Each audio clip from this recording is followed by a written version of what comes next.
So this morning, outrage as New York City students are forced to stay home attending school remotely again to accommodate nearly 2,000 migrants being housed in their high school. So the migrants crisis costing New York City taxpayers at least $20 million a month, $6 billion a year coming up. That's what's expected, and set to hit $12 billion total by fiscal year 2025. So House Republican Conference Chair Congresswoman Elise joins us now.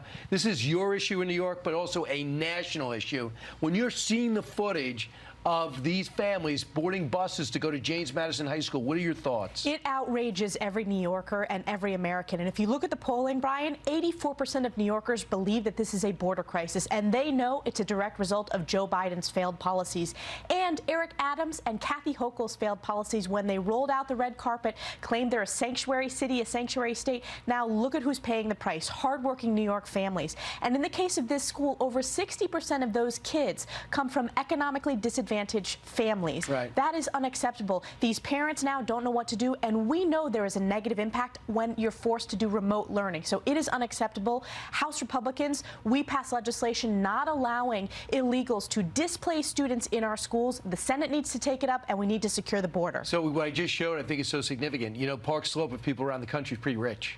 They don't want to put these kids in rich areas where they got huge, fantastic facilities, maybe a lot more room. They stick them in working class areas. That's a tactic, isn't it? It's a tactic, but it's a dangerous tactic, and it's an unfair tactic, and it's one of the reasons why the Republican Party continues to grow. In all demographics, we are expanding our support because it's impacting real people. These crises that Joe Biden has created, number one, which is the border crisis, it's impacting and hurting hardworking families, and that's why we're beginning the process to impeach Secretary Mayorkas. That starts today. It's going to be tough to get the votes to actually impeach him, but the investigation focuses on what aspect of his job? It focuses on how he is not taking care of our country, which is a constitutional requirement for a cabinet secretary. It also focuses on the fact that he is not executing the laws. We are seeing this administration leave a border wide open, and it's not just the policy, Brian. It's people have died as a result of the policy. If you look at the fentanyl overdoses, the leading cause of death for people aged 18 to 35, that's a direct result of Joe Biden's open border. So this investigation, this impeachment inquiry, is so important to bring transparency to the American people who already know this is a border crisis, but to deliver much needed accountability. Well, yeah, because it's the asylum rules and parole. When they get here, now 90% of the people who get to the border get to stay. Their court date's not for 5 or 6 years. I think you have a lot to build on there. We'll see if it'll happen. It hasn't happened since the 1880s, a cabinet official actually getting impeached. Now let's talk about something you know quite well. When you called up and asked these Ivy League presidents or these elite college presidents come up and speak, you couldn't believe their answers when it came to anti-Semitism and the lack of support for Jewish kids on campus. Now you're trying to find out if they followed up to make sure those people that with those anti-Semitic riots actually got prosecuted, kicked off, or punished. What are you looking to do? So this is the beginning of a very robust investigation. On Monday of this week, the head of the committee put out a document request to Harvard. They have 2 weeks to comply. The questions are very in-depth about how they address the rise of anti-Semitism on campus, whether it was disciplinary action taken. We're also looking at the offices of DEI, where we know at Harvard hundreds of students reached out, Jewish students who were concerned about the rise of anti-Semitism. They got zero response. Importantly, it's also looking at governance. The Harvard Corporation, who tried to brush this under the rug, and the fact that they tried to cover up the plagiarism scandal, which is very much tied into this because we discovered that with the scrutiny that was much deserved of Claudine Gay. And the big problem is people think it's just 3 colleges. It's not. Columbia blew off your meeting. They had some ridiculous excuse. NYU's an absolute mess. And all other colleges around the country are more like Harvard than not, sadly, when it comes to this.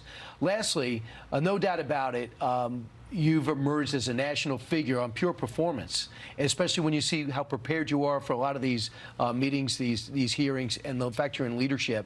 And you've won the respect, I know, of President Trump. Are you officially somebody that he has spoken to about possibly as a running mate? I'm not going to get into the conversations that I have with President Trump. We speak frequently. I've said for a year now, Brian, I'm proud to be the first member of Congress to have endorsed President Trump for re-election, the first, and I would be honored to serve in a Trump administration in any capacity. But I will tell you right now, we have a lot of work ahead of us. We have a lot of work ahead of us as House Republicans. We're the last line of defense between single-party Democrat rule. I'm honored to serve as the House Republican Conference Chair, and most importantly, importantly, I represent my district every single day. And look at the scandal right now with the Secretary of Defense. I represent thousands of troops from Fort Drum, the 10th Mountain Division, who are deployed in the Middle East right now. It is unacceptable that you have a Secretary of Defense who is not transparent with the White House. So I'm looking forward to being active on that issue to deliver accountability and transparency, and I called for his resignation. So you want him fired? Absolutely. It has an impact on, first of all, adversaries are watching. If you look at the national security challenges around the world today, whether the Middle East on fire, whether you think about China continuing to be on the rise, continuing to watch for American weakness, this asserts American weakness, and it shows the White House has no idea what's going on. The fact that they did not know, the President of the United States did not know, it is unheard of. This is why I called for the Secretary to resign. This is why we're doing an investigation. Pass a budget, get some border reform, and besides that, finish up strong and don't oust your speaker. Those are some of the things on your docket. Elise Stefanik, thanks so much. Thanks. All right, coming up straight ahead.